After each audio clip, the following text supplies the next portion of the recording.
Mark Carney of the Liberal Party is elected to serve as Canada's next Prime Minister. Media outlets and Democrat governors go ballistic over the Trump administration's celebration of illegal immigration policy. I'm Tony Kinnett from the Daily Signal's Tony Kinnett Cast, syndicated nationally at 7 p.m. Eastern. It is Tuesday, April 29th, 2025. This is the Daily Signal's top news in 10.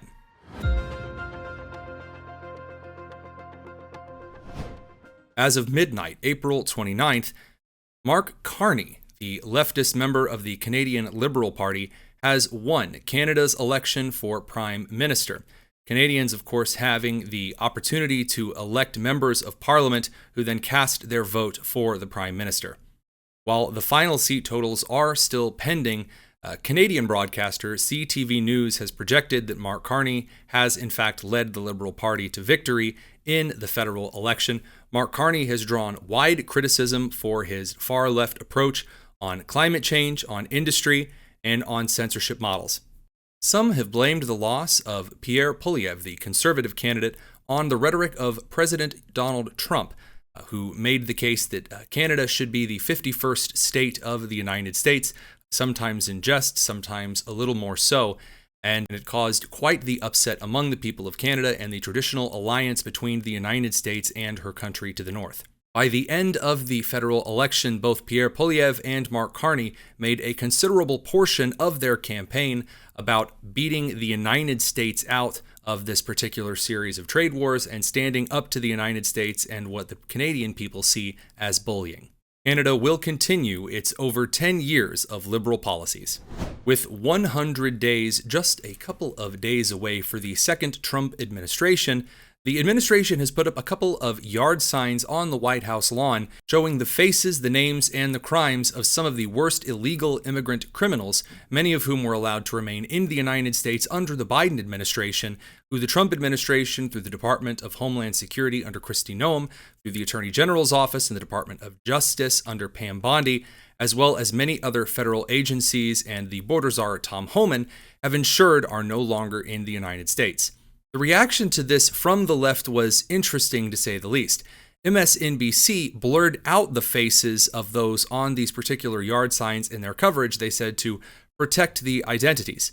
White House has put up about 100 posters of what they say are unauthorized immigrants who have been arrested for violent crimes. You can see them there. They put them up on the driveway of the White House. If you look here, that's the West Wing just at the forefront, the executive mansion itself to the left. But what's particularly noteworthy about this location is it is right directly behind the positions where TV correspondents do their hits from the White House lawn. So therefore, no matter what network you're on, that includes MSNBC, if you're doing a hit from the White House right now, those pictures will be behind you. The White House doing a briefing in about a half hour about what they're doing here. Maria, your response to this image? So I have to say, one of the biggest challenges that we have with the deportations that we know of so far, for example, with Kilmer Abrego Garcia, we don't know if they've had due process. We don't know if, in fact, these individuals do have a rap sheet. So I would encourage those individuals that have that as a backshot to blur those people out.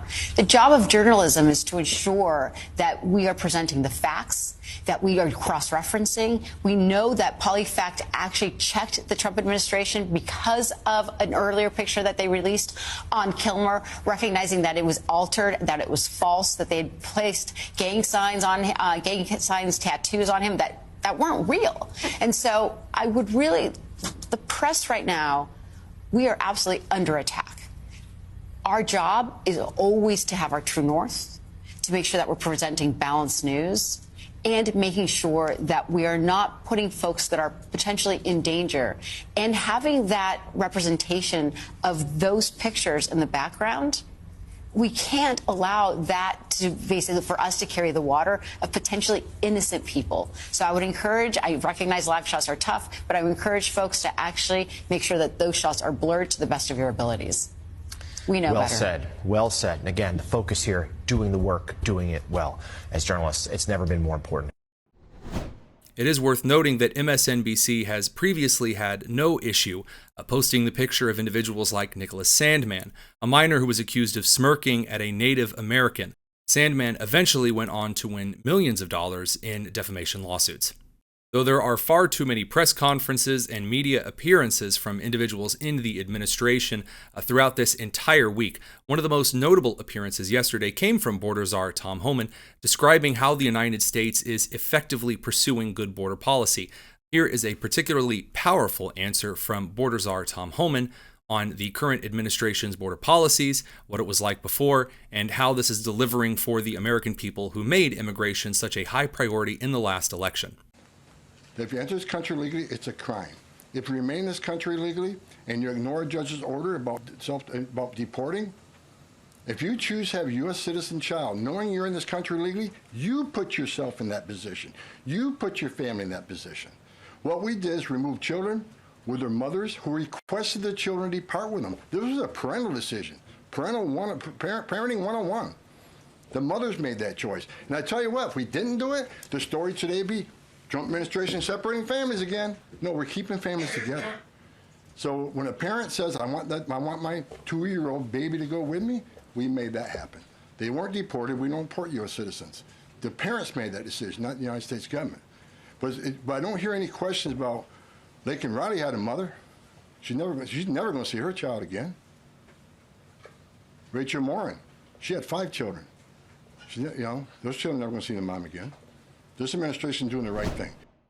Democrat governors, considered the last of the bench in the Democrat Party, are also struggling to find messaging that appeals to more than radical members of the party.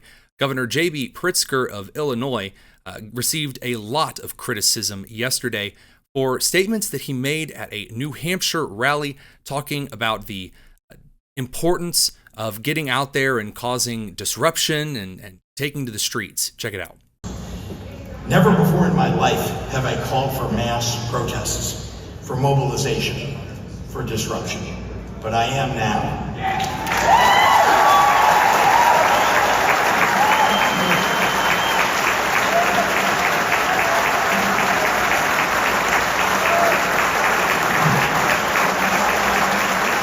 These Republicans cannot know a moment of peace.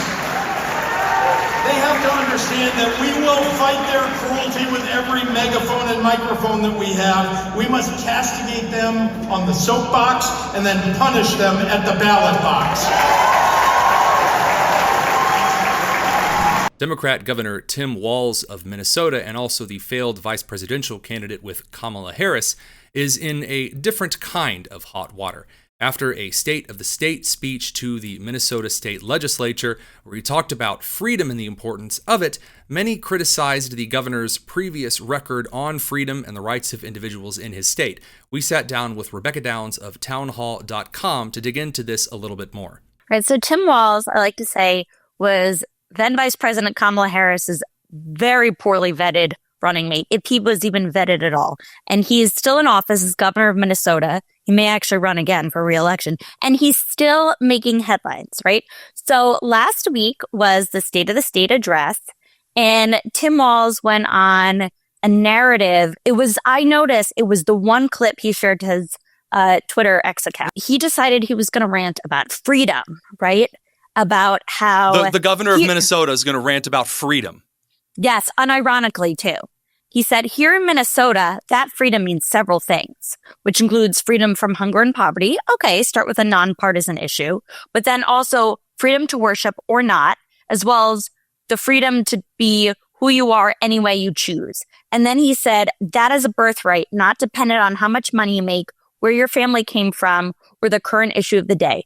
That's what freedom looks like. Okay, so it's interesting that to me that he waited a few days to post it, but it's already gotten over 1,000 replies, and many of them are pointing out like, dude, during the COVID pandemic, you had a tip line for people to snitch on their neighbors and or on businesses. And these businesses, they were punished if they weren't, complying with COVID regulation. Before you go, head down to the description and make sure you're subscribed to the Tony Kinnett Cast.